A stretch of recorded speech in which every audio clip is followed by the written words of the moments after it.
Albert Einstein l'a dit, la folie, c'est de faire toujours la même chose et de s'attendre à un résultat différent. Donc, comme vous n'êtes pas fou, comme tu n'es pas fou, tu vas faire ce que les autres ne font pas pour avoir des résultats que les autres n'ont pas. Marketing, études de marché, référencement, podcast, réseaux sociaux, monétisation.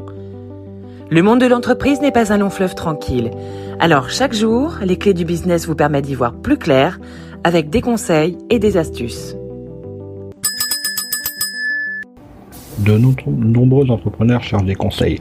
Certains les appliquent, d'autres non. Mais en majorité, ceux qui les appliquent donnent le même résultat.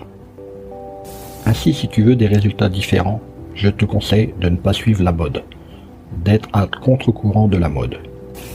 Parfois on entend ne pas être à la mode, c'est être à la mode. C'est exactement cela. Faire comme tout le monde, c'est être dans le même moule comme tout le monde. C'est ne pas se différencier. Or, si tu veux que ton entreprise se différencie des autres, il faut qu'elle fasse des choses différemment.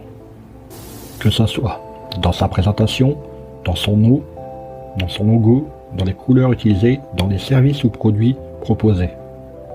Il y a de nombreuses manières d'être différent. Cela va de la livraison d'un produit. À partir du moment où le prospect t'aura commandé ce produit, qu'il sera donc acheteur, tu peux lui envoyer des mails pour lui indiquer les différentes étapes de la réalisation du produit.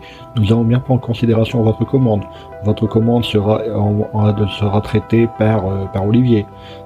Le pli a été adressé à la poste. La poste prend en charge votre colis qui devrait arriver à la date de réception du colis. Avez-vous bien reçu votre colis?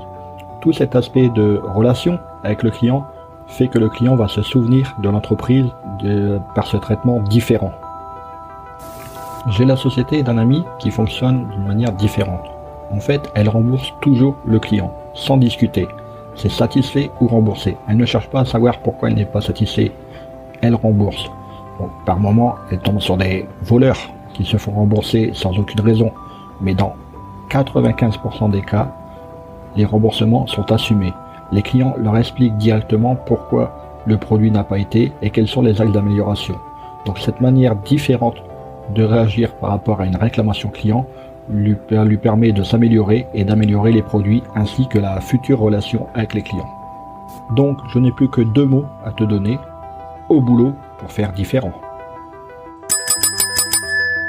Hey, avant de partir, j'ai une petite faveur à te demander. Est-ce que tu pourrais donner une note et laisser un commentaire sur ta plateforme d'écoute préférée? Cela permettrait aux clés du business d'avoir une meilleure visibilité et d'être accessible au plus grand nombre. Je te remercie. Allez, cette fois c'est vraiment fini.